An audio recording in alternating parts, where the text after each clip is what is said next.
In my last video, I discussed about the what is Arrhenius or Bronsted-Lowry acid and base, physical properties of acid and base.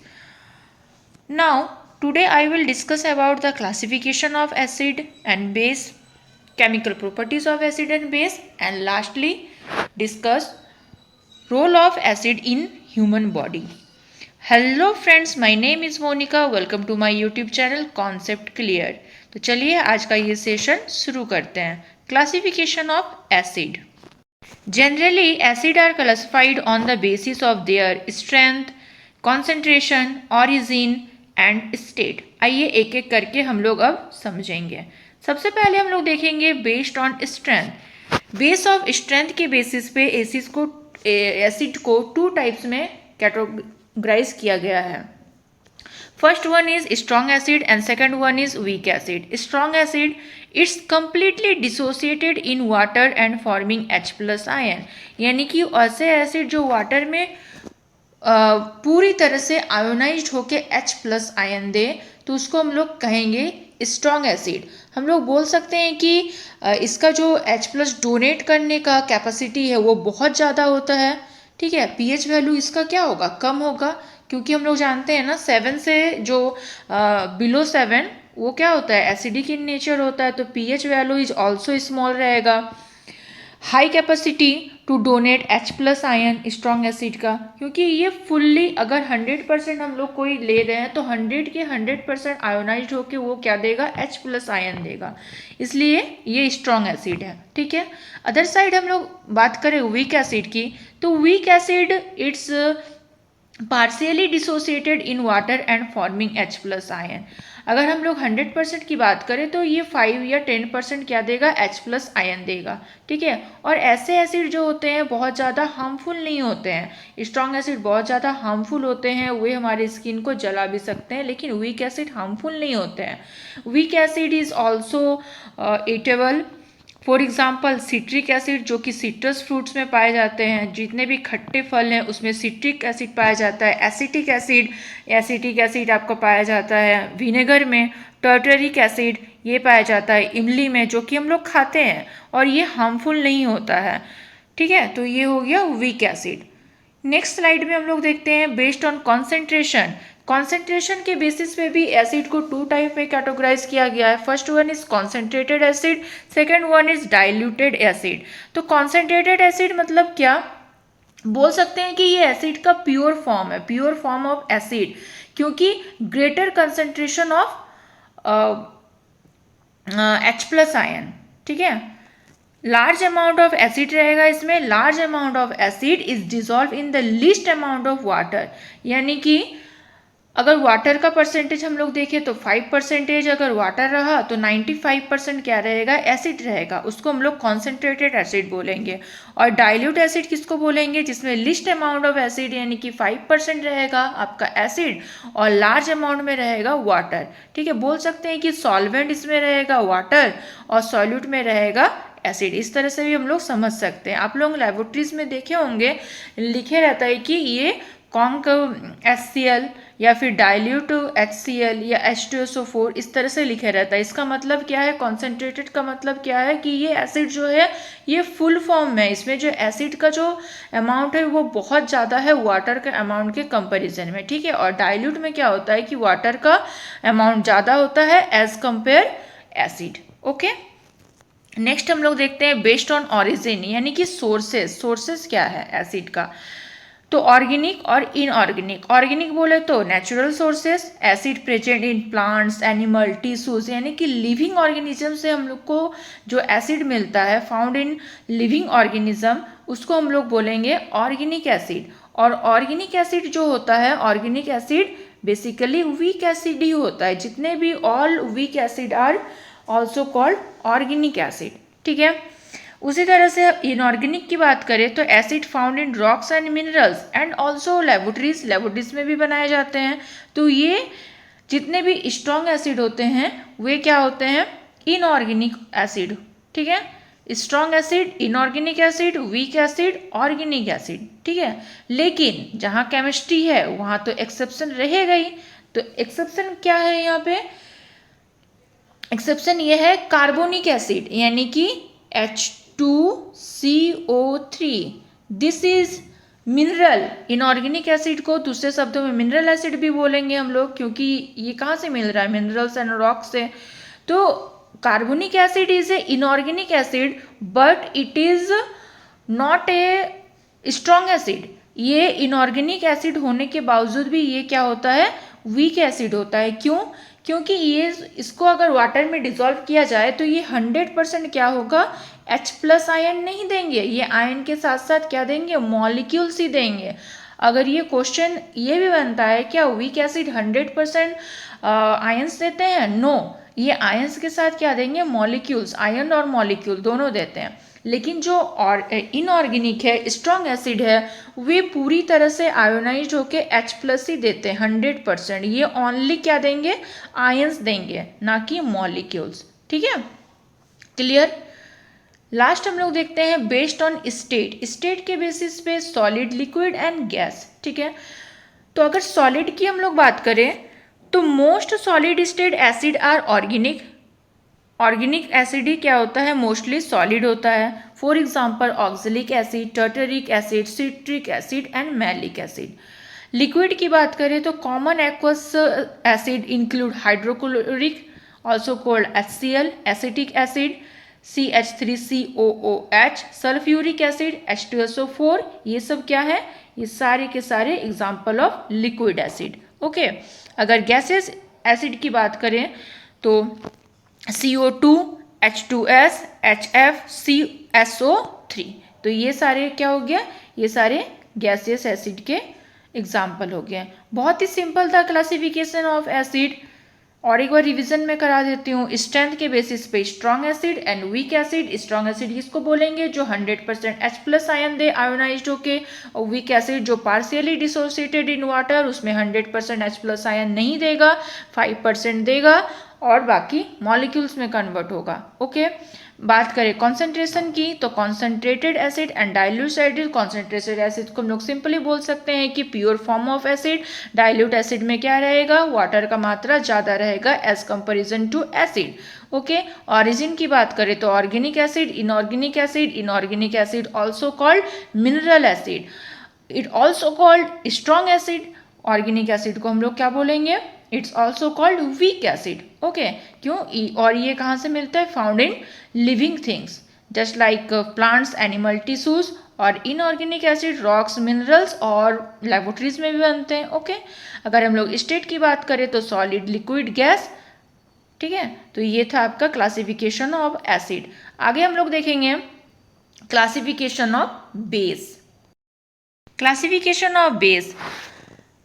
Bases are also generally classified into 3 categories. First one is based on strength, based on concentration, based on state. तो based on strength same acid के जैसा ही है। Strong base में क्या होगा, हम लोग को पता है कि पहले से बेस क्या देता है, डिजोल्व होने पे वहाँ पे जैसे H+ आयन वो देता था, यहाँ पे एसिड H+ आयन देता था, तो बेस क्या देगा, हाइड्रोक्सिल आयन, यानी कि OH- ion. Okay, OH- ion. Okay, strong base. Strong base किसको बोलेंगे हम लोग, that dissolve completely in water and to give hydroxyl ion is known as strong base. For example sodium hydroxide, potassium hydroxide, calcium hydroxide, ये क्या होंगे, ये completely dissociate होंगे, 100% dissociated होंगे और OH- देंगे। अदर वर्ड्स में हम लोग बोल सकते हैं capacity to donate OH, hydroxyl ion, बहुत ज़्यादा मात्रा में देते हैं। ठीक है, हाइड्रोक्सिल आयन। वीक बेस में क्या होगा, कंप्लीटली डिसोसिएटेड नहीं होंगे और इसका जो परसेंटेज रहेगा OH- देने का, हाइड्रोक्सिल आयन देने का, वो एज कंपेयर स्ट्रॉन्ग बेस के कंपेयर में क्या होगा, कम होगा। Ammonium hydroxide is the best example of weak base. Okay, next हम लोग देखते हैं based on concentration. Concentrated base and dilute base same वही है। Highest quantity of base is dissolve in the list amount of water. Base का percentage क्या रहेगा, ज़्यादा रहेगा, वाटर का परसेंटेज कम रहेगा, प्योर फॉर्म होगा बेस का। ठीक है, डाइल्यूट में क्या रहेगा, बेस का परसेंटेज कम रहेगा और वाटर का परसेंटेज ज़्यादा रहेगा। ये प्योर फॉर्म नहीं है। ठीक है, क्योंकि बेस 5% है तो 95% वाटर है। ठीक है, नेक्स्ट है based on state, same acid के जैसा ही है, सॉलिड लिक्विड गैस। अगर सॉलिड बेस की हम लोग बात करें तो एग्जाम्पल में सोडियम हाइड्रोक्साइड, लिक्विड की बात करें तो H2O वाटर, और गैस में हम लोग पढ़ते हैं अमोनिया जो कि एक गैस फॉर्म में रहता है बेस का। ठीक है, तो ये था क्लासिफिकेशन ऑफ बेस जिसको 3 बेसिस पे कैटेगराइज किया गया है। रिवीजन करते हैं फिर से एक बार, based on strength, based on concentration और बेस्ड ऑन स्टेट। ये बहुत ही ज़्यादा इजी था। अब हम लोग जाएंगे नेक्स्ट स्लाइड पे और देखेंगे chemical properties of acid and base. Okay friends, let's go. Okay friends, अब हम लोग बात करते हैं chemical properties of acid and base की। तो सबसे पहले हम लोग देखेंगे acid react with metals. Metal और एसिड जब रिएक्ट करता है तो क्या देता है, सॉल्ट एंड हाइड्रोजन। हम लोग एग्जाम्पल से समझते हैं। हम लोग देखते हैं magnesium and hydrochloric acid. Okay, first मैंने एग्जांपल लिया है magnesium and hydrochloric acid. Magnesium क्या है, एक मेटल है, और हाइड्रोक्लोरिक एसिड एसिड है। ओके, जब हम ये दोनों को रिएक्ट करवाते हैं तो मैग्नीशियम क्या करता है, मैग्नीशियम हाइड्रोक्लोरिक एसिड का जो हाइड्रोजन है उसको रिप्लेस करके वो खुद क्लोरीन के साथ अटैच होके क्या बनाता है, magnesium chloride. Okay, magnesium chloride बनाएगा जो कि एक क्या है, सॉल्ट है, और उसके साथ हाइड्रोजन गैस भी रिलीज होगा। सेकेंड और एक एग्जांपल हम लोग देखते हैं iron. Iron is also a metal और उसको हम लोग रिएक्ट करवाते हैं सल्फ्यूरिक एसिड H2SO4 के साथ। तो आयरन क्या करेगा, सल्फ्यूरिक एसिड का जो हाइड्रोजन है उसको रिप्लेस करके वो सल्फेट के साथ अटैच होके क्या बनाएगा, आयरन सल्फेट। ठीक है, और उसके साथ हाइड्रोजन गैस भी रिलीज होगा। तो हम लोग बेसिकली क्या देखें कि जब भी एसिड मेटल के साथ या मेटल एसिड के साथ रिएक्ट करेगा तो हमें क्या देगा, सॉल्ट और हाइड्रोजन आयन देगा। ठीक है, अब हम लोग बात करते हैं कि क्या बेस भी मेटल के साथ रिएक्शन करता है, कुछ प्रोडक्ट देता है? नहीं, बेस और मेटल्स के रिएक्शन में नो रिएक्शन, बट वही सेम चीज जहाँ केमिस्ट्री है वहाँ एक्सेप्शन है। जिंक और एल्युमिनियम ऐसा एक मेटल है जो कि बेस के साथ रिएक्शन करता है। क्यों, वाई? क्योंकि ये जो है एम्फोटेरिक नेचर शो करता है। Amphoteric nature, what is amphoteric? Amphoteric nature क्या है, मतलब कि ये एसिडिक और बेसिक दोनों नेचर शो करता है। कौन? जिंक और एल्युमिनियम। ठीक है, तो इसीलिए ये ओनली 2 मेटल्स जो है ये बेस के साथ क्या करेंगे, रिएक्शन होगा। ओके, चलिए देखते हैं इसका एग्जांपल। जिंक और H2SO4 सल्फ्यूरिक एसिड को हम लोग रिएक्ट करवाएं तो हम लोग को क्या मिला, जिंक सल्फेट। ठीक है, जिंक ने क्या किया, सल्फ्यूरिक एसिड से हाइड्रोजन को रिप्लेस करके सल्फेट के साथ अटैच होकर क्या बना दिया, जिंक सल्फेट। दूसरा एग्जांपल हम लोग लेते हैं सोडियम हाइड्रोक्साइड का जिंक के साथ। ठीक है, तो सोडियम जिंकेट। तो ये याद रखना है कि कौन सा ऐसा मेटल है जो कि बेस के साथ रिएक्शन करता है। तो बेस के साथ कौन रिएक्शन करता है, जिंक और एल्युमिनियम। ओके, अब क्वेश्चन ये आता है कि क्या सारे के सारे मेटल एसिड के साथ रिएक्शन करते हैं? चलिए हम लोग देखते हैं। इसको जानने के लिए हम लोग को एक सीरीज देखना होगा। This is called reactivity series of metals. ठीक है, अगर आप इस सीरीज को देखें, आप पहले भी पढ़ चुके होंगे ये रिएक्टिविटी सीरीज ऑफ मेटल। अगर आप सीरीज को देखें तो हमारा हाइड्रोजन है यहाँ पे। ठीक है, हाइड्रोजन से ऊपर वाले जितने भी मेटल्स है वो क्या होते हैं, मोस्ट रिएक्टिव मेटल, और हाइड्रोजन से जो नीचे वाले हैं वो लिस्ट रिएक्टिव मेटल। ठीक है, ऊपर में बहुत ज़्यादा है मेटल्स की संख्या, तो हम लोग नीचे वाले को याद कर सकते हैं, copper, mercury, silver, gold, platinum.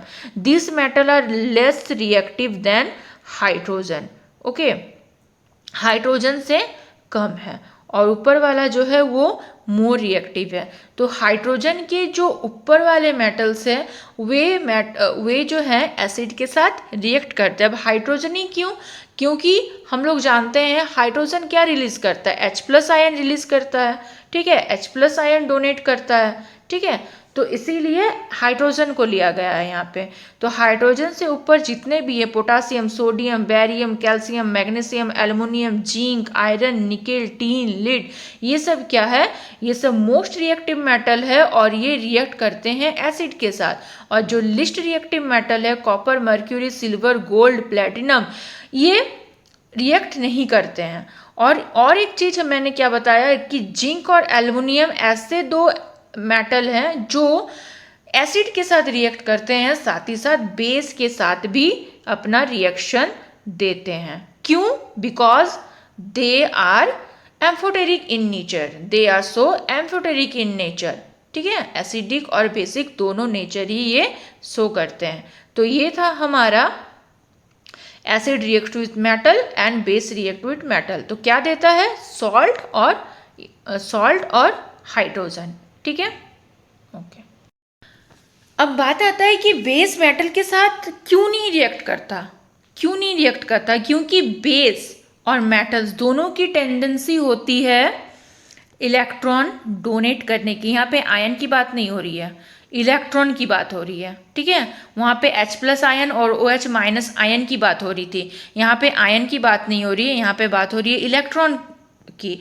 तो बेस और मेटल्स के दोनों के ही नेचर होते हैं कि इलेक्ट्रॉन डोनेट करने का, ठीक है। अगर दोनों ही डोनेट करे तो फिर रिएक्शन कैसे होगा?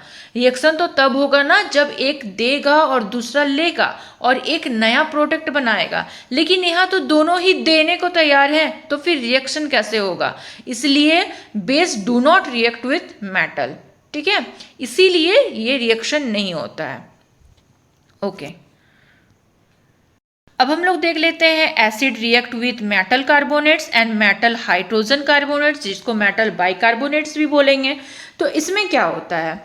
Acid react with metal carbonate to give salt, water and carbon dioxide. क्या क्या देगा? Salt, water and carbon dioxide, ठीक है। तो सबसे पहले हम लोग देखते हैं, फिर रिएक्शन आ जाते हैं। फॉर एग्जाम्पल हम लोग क्या लिए हैं? सोडियम कार्बोनेट, मेटल कार्बोनेट के तौर पे क्या लिए हैं? Sodium carbonate Na2CO3। और एसिड में लिए हैं hydrochloric acid, is also called HCl। तो हमारा प्रोडक्ट क्या आया है? NaCl, जो कि क्या है? साधारण सॉल्ट है, जो नॉर्मल सॉल्ट हम लोग खाते हैं, NaCl टेबल सॉल्ट जिसको बोलते हैं, ओके। तो सोडियम क्लोराइड और साथ में क्या बनेगा? वाटर, H2O और कार्बन डाइऑक्साइड। तो acid, when acid react with metal carbonates to give salt, water and carbon dioxide। Next हम लोग देख लेते हैं, ये तो मैंने बताया मेटल कार्बोनेट्स। अब मेटल हाइड्रोजन कार्बोनेट्स यानी कि बाइकार्बोनेट्स सेम है। बाइकार्बोनेट्स में भी क्या देगा? Salt, carbon dioxide and water. Bicarbonates यानी कि NaHCO3 रिएक्शन करवाते हैं HCl के साथ, प्रोडक्ट क्या आता है? NaCl, okay, carbon dioxide and H2O। बहुत ही सिंपल है। और अगर बेस की बात करें तो base do not react with metal carbonates या फिर मेटल बाइकार्बोनेट्स, ओके, एसिड ही रिएक्ट करता है। अच्छा, आगे ओके फ्रेंड्स, अब हम लोग बात करते हैं एसिड रिएक्ट विथ बेस, जो कि एसिड एंड बेस की रिएक्शन में सबसे ज़्यादा इंपॉर्टेंट रिएक्शन है। एसिड और बेस का अपने में रिएक्शन, जब एसिड और बेस रिएक्ट करता है तो क्या होता है, आइए देखते हैं। Acid and base react with each other to give salt and water. इसमें भी सॉल्ट एंड वाटर देगा। एग्जाम्पल से समझते हैं। मैंने बेस का एग्जाम्पल में लिया है सोडियम हाइड्रोक्साइड NaOH, और एसिड में लिया है हाइड्रोक्लोरिक एसिड, जो कि एक बहुत ही साधारण मतलब कॉमन एसिड और कॉमन बेस मैंने लिया है, sodium hydroxide plus hydrochloric acid. तो हमें क्या मिलता है? सोडियम क्लोराइड NaCl, जो कि एक सॉल्ट है जिसको हम लोग खाते हैं daily day to day life में, ओके, प्लस वाटर। तो this is known as neutralization reaction. क्यों? क्योंकि वी नो दैट ना कि according to Bronsted Lowry acid is a substance to give क्या देता है H+, डोनेट H+ आयन, और base is a substance to accept H+ ion. तो इस रिएक्शन में क्या होगा, एक H+ दे रहा है, एक H+ ले रहा है, तो वहां पे वो एक दूसरे के पावर को क्या कर देंगे, न्यूट्रलाइज कर देंगे, निष्क्रिय कर देंगे। तो इसलिए this is known as neutralization reaction. ठीक है, acid base reaction is called neutralization reaction because ये एक दूसरे के पावर को क्या कर देंगे, निष्क्रिय कर देंगे। ठीक है, एक H+ दे रहा है, एसिड H+ दे रहा है, और बेस H+ ले रहा है, क्योंकि एसिड का टेंडेंसी है H+ देने की और बेस की टेंडेंसी है H+ लेने की। एक ने दिया, एक ने लिया, रिएक्शन खत्म, और प्रोडक्ट क्या बन के आया, सॉल्ट NaCl। ठीक है, ओके। अब हम लोग और एक रिएक्शन देख लेते हैं, acid react with metal oxide. जब मेटल ऑक्साइड के साथ एसिड रिएक्ट करेगा तो also give salt and water. ठीक है, इसमें भी क्या देगा, salt and water. For example hydrochloric acid react with copper oxide to give copper chloride CuCl2 plus water. ठीक है, और इसका नेचर कैसा होता है, metallic oxide are basic in nature, but why, क्यों, इसको मैं क्लियर करती हूँ बस 2 मिनट में। उससे पहले हम लोग और एक चीज देख लेते हैं, base reacts with non metal oxide. मैंने यहाँ नॉन मेटल ऑक्साइड के एग्जाम्पल के तौर पे लिया है carbon dioxide. Carbon dioxide is a non metal oxide CO2, जिसको रिएक्ट करवाया है मैंने calcium hydroxide. It is also called lime water CaOH2। ठीक है, लाइम वाटर बोलते हैं, जो कि एक बेस है। ओके, जिसको रिएक्ट करवाया नॉन मेटल ऑक्साइड के साथ, तो टू गिव कैल्शियम कार्बोनेट, जो कि एक सॉल्ट है, और क्या देगा, वाटर। और non metallic oxide are acidic in nature. ठीक है, अब इसको क्लियर करते हैं कि ये बेसिक इन नेचर क्यों है और ये एसिडिक इन नेचर क्यों है। हमने अभी रिएक्शन देखे मेटल और एसिड के बीच में, हम लोग गौर करेंगे कि सबने सॉल्ट दिया है। मेटल एसिड में भी सॉल्ट आया है, हाइड्रोजन साथ में। ठीक है, सब प्रोडक्ट को भी देखना है, सॉल्ट जो है मेन प्रोडक्ट है। ठीक है, उसके बाद अगर हम लोग कार्बोनेट्स की बात करें, उसमें भी सॉल्ट है, साथ में वाटर है, कार्बन डाइऑक्साइड है। अगर हम लोग मेटल ऑक्साइड की बात करें तो सॉल्ट है, और उसके बाद अगर एसिड और बेस की बात करें तो उसमें भी सॉल्ट है। हम लोग देखेंगे कि हमने 4 टाइप के भी रिएक्शन देखे, लेकिन एसिड जब रिएक्ट करता है बेस के साथ और एसिड जब रिएक्ट करता है मेटल ऑक्साइड के साथ, तो ये दोनों ही रिएक्शन में जो प्रोडक्ट निकलता है वो है सॉल्ट और वाटर। आप देखिए, बेस और एसिड के रिएक्शन में भी क्या है, सॉल्ट और वाटर। और एसिड और मेटल ऑक्साइड के रिएक्शन में भी क्या है, सॉल्ट एंड वाटर। तो हम लोग इससे क्लियर नहीं होता कि metallic oxide are basic in nature, है ना, metallic oxide are basic in nature. क्यों, जब एसिड और बेस का रिएक्शन किया तब भी क्या आया, सॉल्ट और वाटर आया, और जब मेटल और एसिड रिएक्ट कर रहा है तो भी सॉल्ट और वाटर आ रहा है, तो मेटेलिक ऑक्साइड क्या हुआ, बेसिक इन नेचर हुआ ना। तो उसी तरह से नॉन मेटल ऑक्साइड क्या होगा, एसिडिक इन नेचर।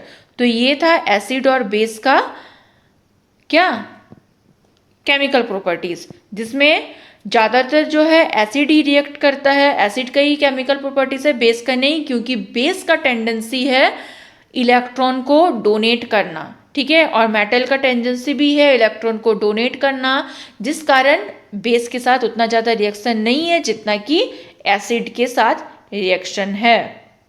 ओके, और जिसमें से बहुत ज़्यादा इम्पॉर्टेंट है हमारा न्यूट्रलाइजेशन रिएक्शन बेस और एसिड का।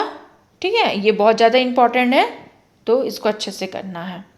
चलिए आगे हम लोग अब देखेंगे रोल ऑफ एसिड। इतना तो पढ़ लिया, अब इसका एसिड का एसिड एसिड एसिड इतना हमने पढ़ लिया। अब हमारे डे टू डे लाइफ में हमें शरीर में इसका इम्पोर्टेंस क्या है एसिड का। एसिड क्या सिर्फ हार्मफुल ही होता है या यूजफुल भी है? नहीं, हार्मफुल नहीं होता, यूजफुल भी होता है। तो आइए पढ़ेंगे अब हम लोग नेक्स्ट स्लाइड में role of acid in human body. The hydrochloric acid present in the stomach help in the digestion. HCl जो है ऐसे तो बहुत स्ट्रॉन्ग एसिड है, ठीक है, बट ये हमारे पेट में मौजूद रहते हैं और हमारे डाइजेशन में, फूड डाइजेशन में बहुत ज़्यादा हेल्प करते हैं। ये हम जो खाना खाते हैं उनको ये छोटे छोटे स्मॉल पार्ट्स में इसको ब्रेक डाउन करते हैं ताकि हमारा खाना जो है क्या अच्छी तरह से पच सके। ठीक है, ये हमारे फूड्स को छोटे छोटे छोटे छोटे पार्ट्स में डिवाइड कर देते हैं। ये हो गया। दूसरा और एक बेनिफिट क्या है इसका, हमारे भोजन के साथ जो भी माइक्रोब्स चले जाते हैं उसको ये क्या करते हैं, किल करते हैं, मार देते हैं, kill the microbes and bacteria. ठीक है, HCl का ये भी एक काम है। तीसरा बेनिफिट्स क्या है, थर्ड बेनिफिट्स इज हमारे स्टोमक में कुछ एंजाइम्स होते हैं, ठीक है, पेप्सिन एंड रेनिन, और ये जब एंजाइम रिलीज होते हैं तो ये इनएक्टिव फॉर्म में होते हैं, यानी कि प्रोरेनिन और पेप्सिनोजिन। ठीक है, इनएक्टिव फॉर्म में निकलते हैं। क्यों इनएक्टिव फॉर्म में निकलते हैं, क्योंकि खाना जब हमारे ल्यूमिन में जाता है यानी कि लीवर के अंदर जाता है तब जाके ये एक्टिव में आते हैं। पहले से ये एक्टिव नहीं रहते हैं। क्यों एक्टिव नहीं रहते, ताकि ये लीवर के जो दीवारें उसी को ना ये खराब करने लग जाएं। ठीक है, इसलिए जब हमारा भोजन ल्यूमिन में पहुंच जाता है तभी ये एक्टिव होते हैं। ठीक है, तो और इसको एक्टिव कौन कराता है, हाइड्रोक्लोरिक एसिड। ठीक है, जब ये एसिडिक इन्वायरमेंट में पहुंच जाता है तभी ये क्या करता है, एंजाइम को ये एक्टिव कराता है। और ये जो एक्टिव एंजाइम है वो हेल्प करते हैं क्या, वो हेल्प करते हैं प्रोटीन के डाइजेशन में। ठीक है, प्रोटीन के डाइजेशन में कौन, और ये जब एक्टिव फॉर्म में आ जाते हैं तो ये बन जाते हैं रेनिन और पेप्सिन, और इनएक्टिव फॉर्म में जब रहते हैं तो पेप्सिनोजिन और प्रोरेनिन। रेनिन बेसिकली बच्चों में पाया जाता है। तो इस तरह से हमने क्या 3 तरह का बेनिफिट्स देखा हाइड्रोक्लोरिक एसिड का हमारे पेट में। सबसे पहले तो ये हमारे भोजन को छोटे छोटे टुकड़ों में तोड़ देता है ताकि हमारा खाना अच्छे से डाइजेस्ट हो सके। तीसरा क्या करता है, ये बैक्टीरिया और जो भी माइक्रोब्स है उसको मारता है। और इसका तीसरा काम है हमारे एंजाइम को एक्टिव कराना ताकि हमारा जो प्रोटीन है वो अच्छे से क्या हो सके, डाइजेस्ट हो सके। ठीक है, एक बहुत ही यूजफुल एसिड है हमारे शरीर के लिए, वो है एमिनो एसिड। क्या है, amino acid. Amino acid are the structural unit of protein. ठीक है, amino acid are the required for the synthesis of body protein. ठीक है, प्रोटीन के सिंथेसिस में एमिनो एसिड का बहुत ज़्यादा अहम रोल है, रिक्वायरमेंट होता है। और प्रोटीन तो पता ही है हमारे बॉडी के लिए कितना ज़्यादा इंपॉर्टेंट है। Protein is very essential for the growth and repair of our body cell. Growth कराता है और जो भी डैमेज सेल है उसको क्या करता है, प्रोटीन ही तो रिपेयर करता है। और प्रोटीन को बनाने का काम एमिनो एसिड। ठीक है, एमिनो एसिड क्या करता है, एमिनो एसिड का जो multiple amino acid are linked together by peptide bonds. ये आप देख सकते हैं पेप्टाइड बॉन्ड, ये एमिनो एसिड है। एमिनो एसिड किससे कनेक्ट हो जाएगा, मल्टीपल एमिनो एसिड लिंक्ड रहेगा एक दूसरे से। कैसे लिंक्ड रहेगा, वो रहेगा पेप्टाइड बॉन्ड से, और उसके बाद वो क्या बनाएगा, प्रोटीन बनाएगा। तो इस तरह से एमिनो एसिड भी हमारे बॉडी के लिए, ह्यूमन बॉडी के लिए, लिविंग ऑर्गेनिज्म के लिए बहुत ही ज़्यादा क्या है, इम्पॉर्टेंट है, क्योंकि प्रोटीन के बनने में इनका बहुत बड़ा हाथ है। ओके, नेक्स्ट हम लोग देखते हैं DNA and RNA। Nucleic acid की बात करेंगे अब हम लोग। Nucleic acid are essential for the known forms of life. ठीक है, यानी कि DNA और RNA are 2 main types of nucleic acid. Okay, both are responsible for the inheritance and transmission of specific characteristics from one generation to other. DNA deoxyribonucleic acid, RNA ribonucleic acid. ठीक है, are responsible for the, ये किसके लिए जिम्मेदार है, ये एक पीढ़ी से दूसरे पीढ़ी में क्या करता है, जेनेटिक जो भी स्पेसिफिक कैरेक्टरिस्टिक्स है उसको ये ट्रांसफर करता है। तो RNA और DNA में क्या पाया जाता है, न्यूक्लिक एसिड पाया जाता है। तो इस तरह से हमने देखा कि 3 तरह का जो एसिड है, hydrochloric acid also called HCl, amino acid और देन न्यूक्लिक एसिड, तीनों ही हमारे बॉडी के लिए बहुत ही ज़्यादा very very very very useful. ठीक है, ओके। ओके फ्रेंड्स, आज के वीडियो में बस इतना ही। आई होप कि आज का वीडियो आपके लिए इन्फॉर्मेटिव हुआ होगा और आगे के एग्जामिनेशन के प्रिपरेशन में आप जिसका भी जो भी कॉम्पिटिटिव एग्जाम के प्रिपरेशन ले रहे हैं आपको हेल्पफुल बहुत ज़्यादा होने वाला है। आप मेरे चैनल पे इसी तरह से बने रहिए और ज़्यादा ऐसे ही इन्फॉर्मेटिव वीडियो देखने के लिए मेरे चैनल को कॉन्सेप्ट क्लियर को लाइक करें, शेयर करें, एक प्यारा सा कमेंट भी करते चले। और जो मेरा नेक्स्ट वीडियो आएगा वो रहेगा सॉल्ट्स के ऊपर। इसके बाद हमारा चैप्टर कंप्लीट हो जाएगा और इसके बाद जो मैं वीडियो दूंगी वो मेरा वीडियो रहेगा जितने भी कॉम्पिटिटिव एग्जाम में जो भी एसिड बेस और सॉल्ट के ऊपर क्वेश्चन बने हैं मैं उसको समराइज करके एक वीडियो लाऊंगी जो आपके लिए बहुत ही मोस्ट इंपॉर्टेंट होने वाला है। इसके लिए मेरे चैनल को सब्सक्राइब करना होगा ना, तो please subscribe my channel. Okay, तब तक के लिए टाटा बाय बाय।